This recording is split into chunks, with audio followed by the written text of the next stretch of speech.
So this is exactly how to actually play DayZ with a controller on your PC or laptop. So the first thing we need to do is to make sure that the controller here is connected correctly to our PC or laptop. So the first thing you need to check if it's a wired controller or if it's a wireless. If it's a wireless one, turn it around and see if there's any switcher here to Bluetooth, because then you need to switch it to Bluetooth and put it into pairing mode. But for me, I have a wired controller, so I'm just gonna insert the USB here into my PC.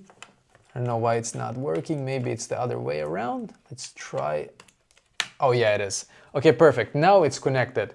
Then I'm just gonna click on this button here to turn it on. But if you have a wireless one, you have to go into settings on your PC or laptop here. Go into Bluetooth and devices, click on add device, click on Bluetooth. Find it in here. You might need to click on show all devices and then find it in the list and connect to it right here. I'm just gonna make sure you guys can see. I'm just gonna zoom in here as you can see. So yeah, find it in the list if it's a wireless controller and connect to it. Then the next step is going to be for you to go into Steam, click on the Steam logo and click on settings.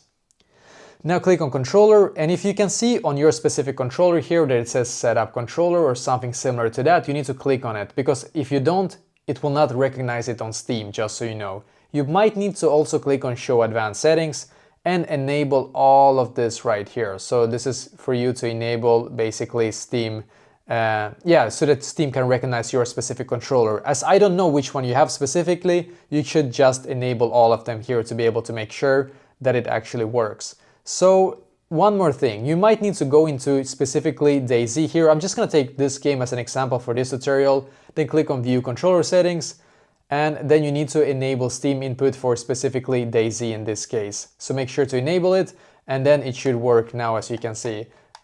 And basically that is exactly how to actually do this.